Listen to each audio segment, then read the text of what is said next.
Hi, இன்றைக்கி சுண்டக்காய் and மணத்தக்காளி வத்தலை வச்சு சூப்பராக பொடி செய்யலாம். இதை செய்கிறதுக்கு ஒரு 2 ஸ்பூன் அளவுக்கு கடலைப்பருப்பு, 2 ஸ்பூன் உளுத்தம்பருப்பு, 1 ஸ்பூன் மிளகு, 5 பல் பூண்டு, 2 வரமிளகா, கொஞ்சமாக புளி, ஒரு கைப்பிடி அளவுக்கு கருவேப்பிலை, 1 கப் அளவுக்கு சுண்டக்காய் வத்தல், 1 கப் அளவுக்கு மணத்தக்காளி வத்தல்.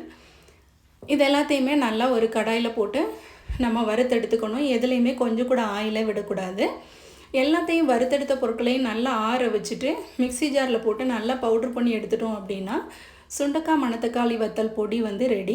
இந்த பொடியை நம்ம டெய்லி எடுத்துக்கும் போது நம்ம உடம்புக்கு கசப்பு வந்து சேருது. அறுசுவைகளில் ஒரு சுவையான கசப்பு சுவையை நம்ம வந்துட்டு எப்போவுமே எடுத்துக்க மறந்துடுவோம்.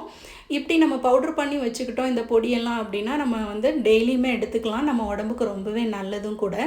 கண்டிப்பாக ட்ரை பண்ணி பாருங்கள். இந்த வீடியோ பிடிச்சிருந்தால் லைக் பண்ணுங்கள், ஷேர் பண்ணுங்கள், சப்ஸ்கிரைப் பண்ணுங்கள்.